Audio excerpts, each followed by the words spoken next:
Bonjour à tous et bienvenue, nous sommes le mercredi 21 mars, il est 8h30 et c'est l'heure de Bonjour CAC 40 et DAX 30. Je vous invite tout d'abord à consulter les avertissements liés au risque et j'en profite pour vous saluer. Bonjour Bernadette, Marc, Michel, Stéphane et Stéphane. Alors bien sûr, si vous avez des questions au cours de cette analyse live, n'hésitez pas. On va tout d'abord bien sûr voir les nouvelles économiques attendues pour aujourd'hui.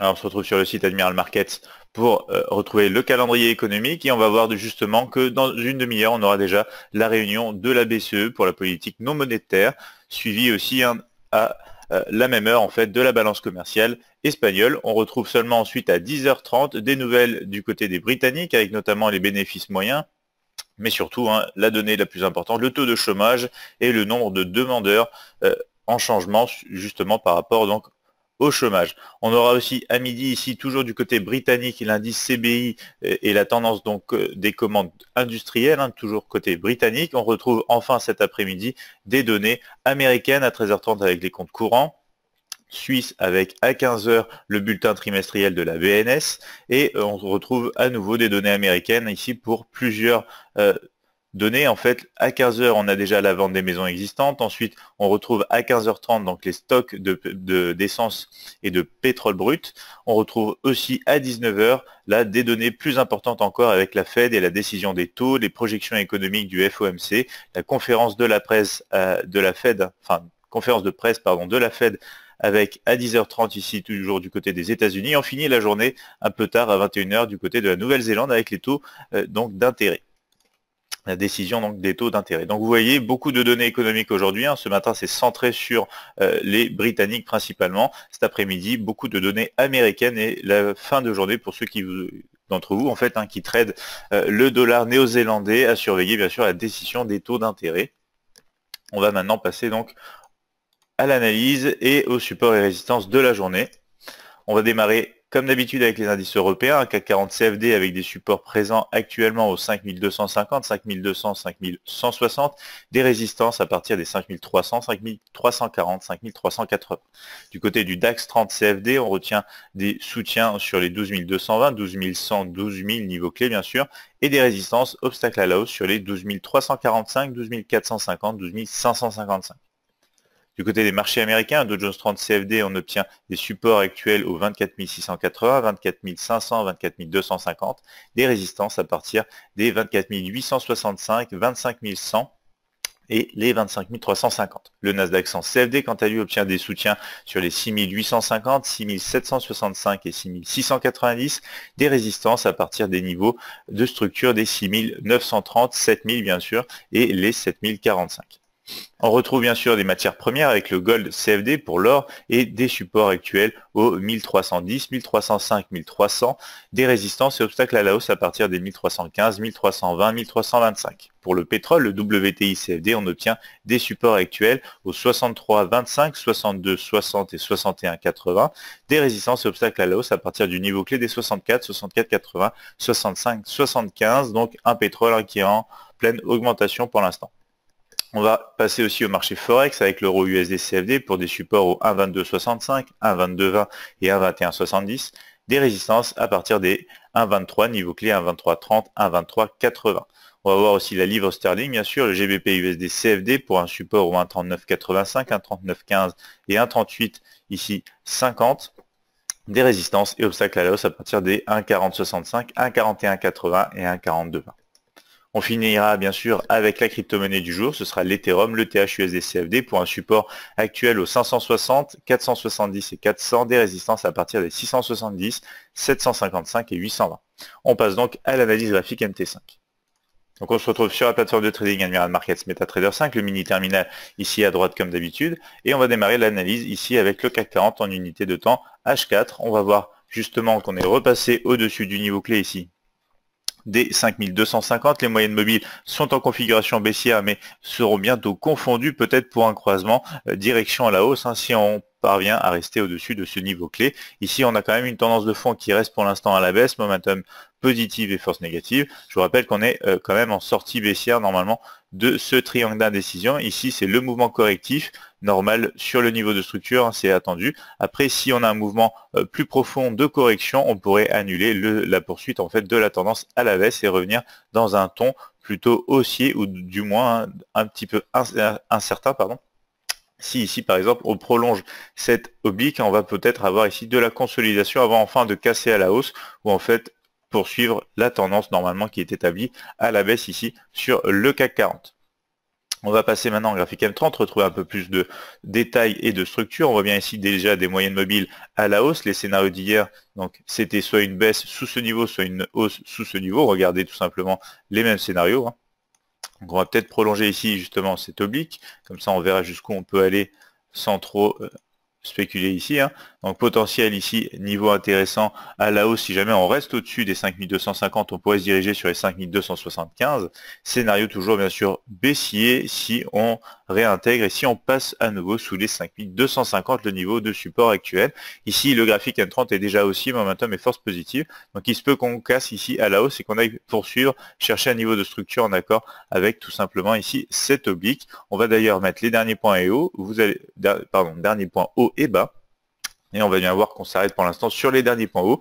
On va justement voir en M5 un peu plus de détails encore. Et on voit ici le rebond net depuis ce support des 5250. Ici, on va voir qu'on a aussi un niveau intermédiaire de résistance autour des 5270. Donc vous voyez que l'oblique ici est pas très loin. On avait dit les 5275. Voilà, 5275, 77 environ.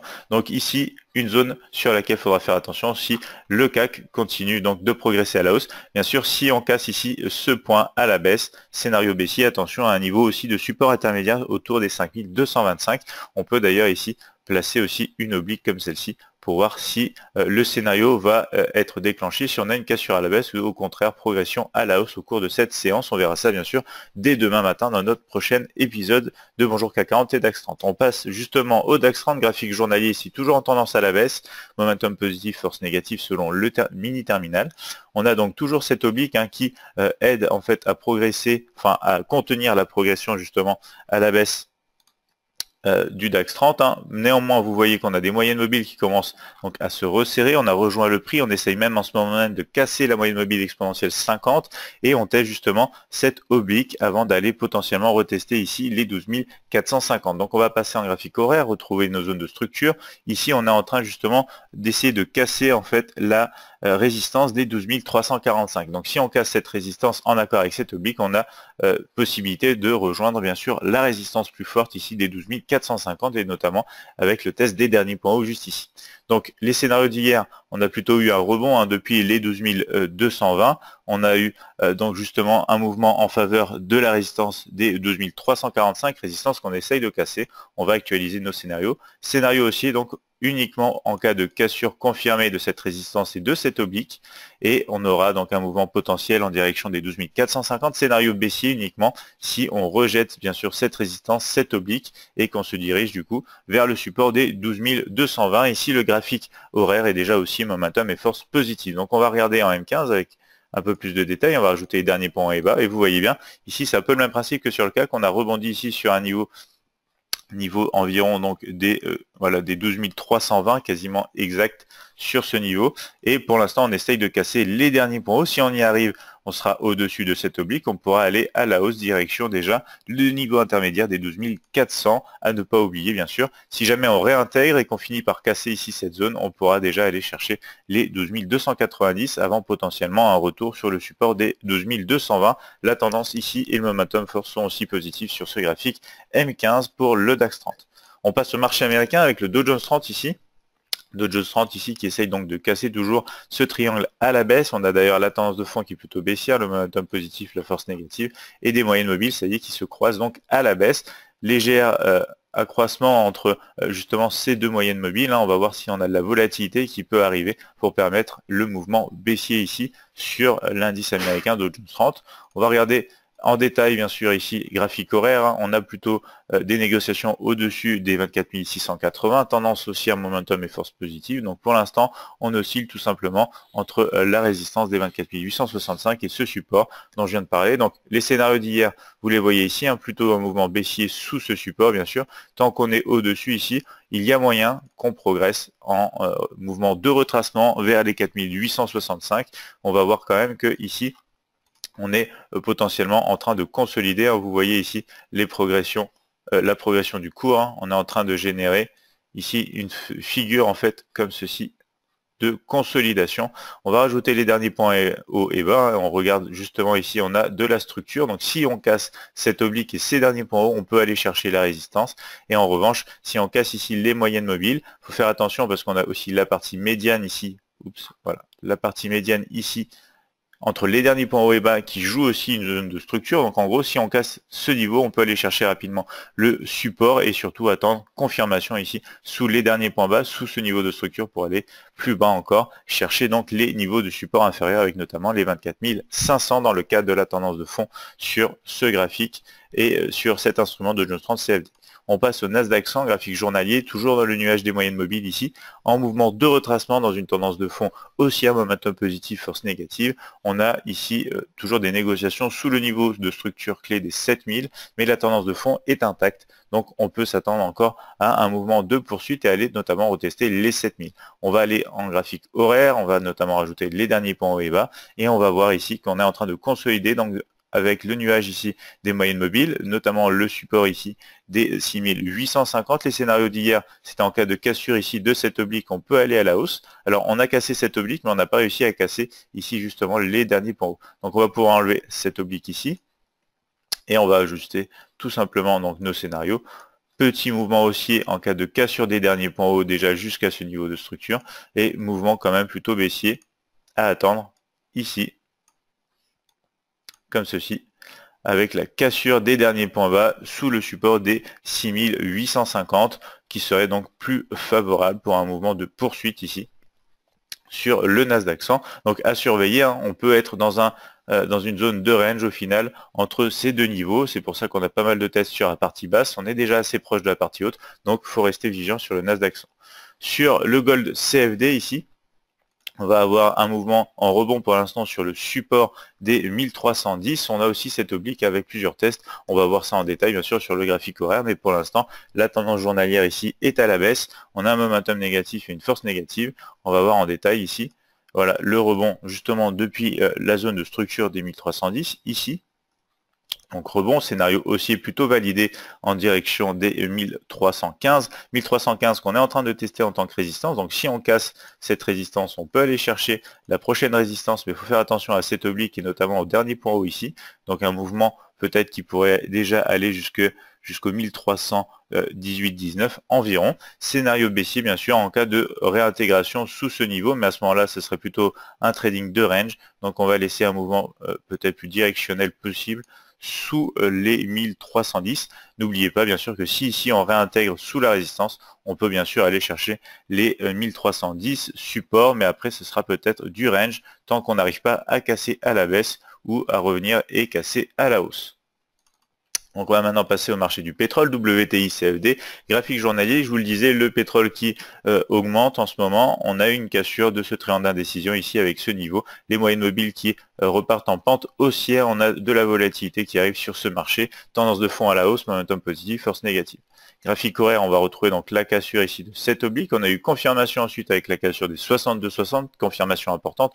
On voit qu'on a eu un tout petit peu d'hésitation. Cassure ici, on est parti à la hausse comme le scénario aussi l'envisageait. Donc maintenant, on va actualiser tout simplement. Tant qu'on se trouve au-dessus du support des 63,25, on peut aller jusqu'à la résistance des 64, niveau clé et niveau psychologique bien sûr. Si on réintègre sous les 63,25, mouvement de retracement anticipé proche de cette zone de structure, mais la tendance de fond sera toujours principalement haussière. Ici, vous voyez déjà un graphique horaire à la hausse, momentum et force positive. Il se peut ici qu'on hésite un petit peu, hein, et qu'ensuite on parte à la hausse. On a une zone de structure sur les 63,25 et on a notamment ici, si on rajoute les derniers points hauts, des points hauts à casser sur le niveau de structure ici des 63, 75 à l'approche donc du niveau clé des 64.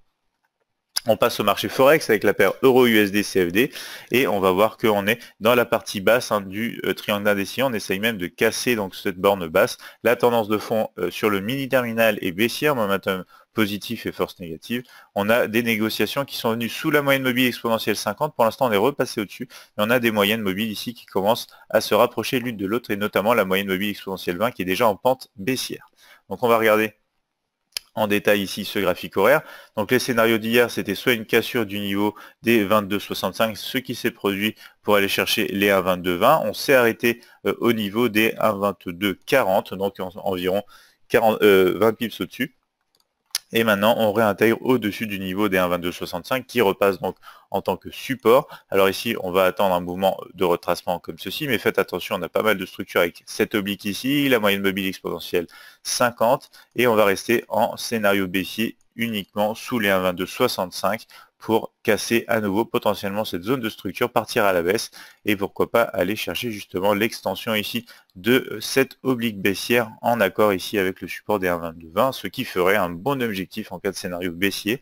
Donc à surveiller bien évidemment si on a un retracement plus profond ou si on vient recasser à la baisse et qu'on poursuit dans le scénario de la cassure du triangle d'indécision journalier. On passe à la livre sterling qu'il faudra surveiller aujourd'hui, GBP USD CFD. On casse donc ce triangle d'indécision à la hausse, les moyennes mobiles qui commencent à s'écarter, qui sont en pente haussière, donc plusieurs signes d'une poursuite de la tendance haussière. On réalise ici des sommets un petit peu plus hauts que les sommets précédents, donc tendance ici selon la théorie de dos à la hausse. On a le mini terminal qui nous indique notamment la tendance haussière, momentum positif, force négative. On va voir ça en détail sur le graphique horaire. Ici on a un rebond pour l'instant de la zone de support des 1,3985 pardon. On a aussi la tendance haussière, momentum et force positive sur ce graphique horaire et on est au-dessus des moyennes mobiles qui sont en configuration haussière. Donc pour l'instant le GBP USD repart donc à la conquête, j'ai envie de dire, de la résistance des 1,4065 et du double sommet qui s'était créé ici sur ce graphique horaire. Donc on a un niveau de structure ici bien sûr à surveiller, mais si on arrive à passer donc environ les 1,4025, on a bon espoir pour aller rechercher la résistance. Ici si on met les derniers points hauts et bas, vous voyez on casse déjà les derniers points hauts. Donc on va actualiser le scénario. Donc ce scénario se poursuit idéalement à la hausse sur les 1,4065 et donc scénario baissier uniquement si on casse ici cette zone de structure de support des 1,3985 direction. À ce moment-là, elle est 1,3915. Étant donné la tendance de fond, on est plutôt favorable à une poursuite à la hausse suite à la cassure des derniers points hauts ici sur ce graphique qui est aussi haussier en graphique horaire. On passe à la crypto-monnaie du jour, ça va être donc l'Ethereum, le THUSD CFD. Et on a un rebond ici depuis cette zone de support compris entre les 400 et les 470. Pour l'instant, on a des rejets avec de larges mèches qui se font justement à l'approche de cette zone et au toucher déjà des 470. Donc on va voir en détail H4 ici ce qui se passe, mais vous voyez déjà que la tendance de fond, donc je reviens sur le graphique journalier, la tendance de fond est plutôt à la baisse, on a des moyennes mobiles baissières, le mini terminal qui nous indique la tendance baissière, momentum négatif, force positif. Alors en graphique H4, voici ce qu'on a. On a ce canal baissier avec plusieurs tests donc sur le haut. Un test d'ailleurs qui est en train de se confirmer à l'heure actuelle, plusieurs tests sur le bas. Donc on sait que ce canal est bien dessiné. On a cassure ici des 560 qui étaient résistance qui deviennent donc support. Et du coup, il nous manque plus qu'à avoir une confirmation d'un rebond peut-être pour aller rejoindre les 670, la résistance et zone de structure que vous pourrez retrouver sur la partie gauche de votre écran.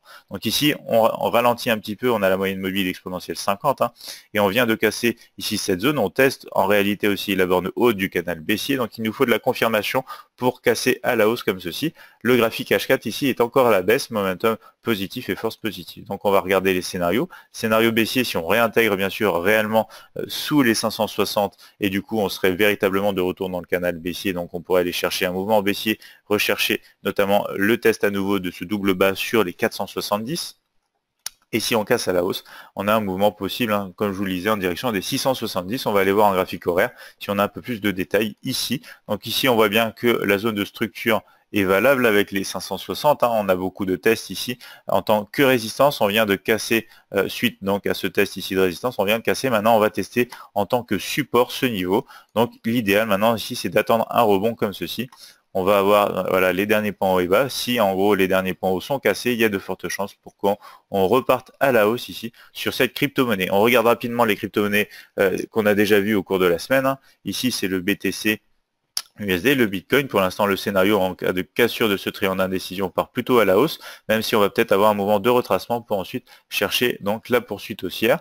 Et le Bitcoin Cash BCH USD ici, c'est parti, on a cassé aussi à la hausse. Pour l'instant, mouvement de retracement à attendre très certainement dans le nuage des moyennes mobiles qui vont finir peut-être par se croiser à la hausse pour aller chercher finalement des zones de structure précédentes et peut-être les 1200. Alors je vois que Michel me demande sous 24 740 retour rapide sur les 24 680 pour le Dow Jones 30. On va repasser donc sur le Dow Jones 30, on va regarder ça. Donc Michel me dit 24 740. Donc les 24 740 sont ici, voilà. Donc voilà, si on passe sous ce niveau, rapide retour sur les 24 680. Alors moi, dans l'analyse, j'avais dit rapidement, peut-être un petit peu en dessous quand même sur les 700. Voilà, vous avez dit 740, moi j'aurais plutôt dit 730, puisque ça se situe aussi sur le niveau médian entre les derniers points haut et bas. Et si vous regardez, on a une petite zone ici, intermédiaire de structure. On a un point ici. On a des cassures ici et on a donc cette partie médiane un petit peu sous les moyennes mobiles, ce qui permet d'avoir plus de confirmation. C'est un petit mouvement, certes, donc il faut être très vigilant si vous décidez d'exploiter ce mouvement Michel.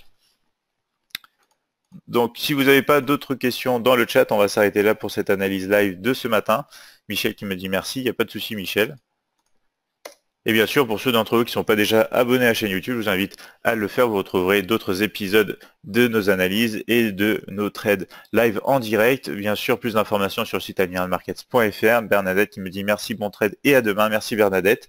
Je vous souhaite à tous de passer une excellente journée. Bien sûr, de bons trades. Et on se retrouve dès demain pour de nouvelles analyses et une nouvelle séance de trading en direct.